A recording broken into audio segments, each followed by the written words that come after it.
Yo, kamusta mga kami sports? Welcome back sa ating YouTube channel. Ngayong araw na ito, ay pag-uusapan natin, Lakers may pantapat na sa Denver. Pag-uusapan na rin natin, Trae Young nagsalita na.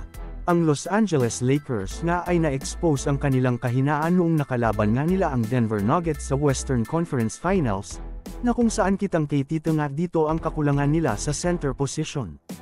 Kaya naman ngayon nga ay naglabas na ang Los Angeles Lakers ng kanilang potential closing up line para sa susunod na season. At isa nga sa pinakaumagaw ng atensyon ko dito ay ang panghuli nilang option na sina LeBron James, Austin Reeves, Rui Hachimura, Anthony Davis, at Jackson Hayes na more on size na nga ito kaya naman hindi na nga sila malulugi pa sa loob ng paint. Ang magsisilbing point guard nga nila dito ay si LeBron James. Habang hindi rin naman sila kukulangan pa sa shooting dahil nandyan naman si Austin Reeves na sobrang laki na nga ng improvement sa kanyang shooting at pinapakita nga niya ito sa FIBA World Cup. Nandyan rin si Rui Hachimura na sobrang consistent rin sa kanyang opensa. Samantalang sina Anthony Davis at Jackson Hayes naman ang magpapahirap sa mga kalaban nila pagdating sa loob ng paint dahil dalawa na nga silang big man sa loob ng court. Ano ang masasabi mo dito? Mag-comment lang. Samantala ako naman tayo sa sumunod na balita na kung saan, interesado nga ang Los Angeles Lakers kay Trae Young.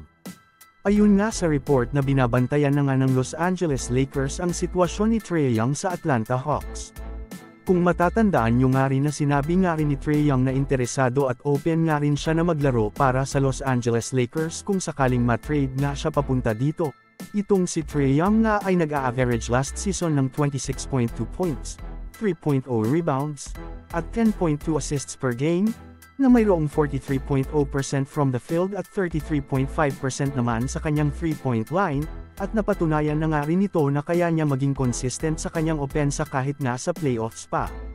Kaya naman malaki nga ang chance na kaya rin itong maging consistent sa Los Angeles Lakers. Ano ang masasabi mo dito? Mag-comment lang. So, ayon lamang ang ating mabilisang balita sa araw na ito, sana ay nag-enjoy ka. Huwag mo na ding kalimutang mag-subscribe bilang pagsuporta sa ating YouTube channel, maraming salamat po.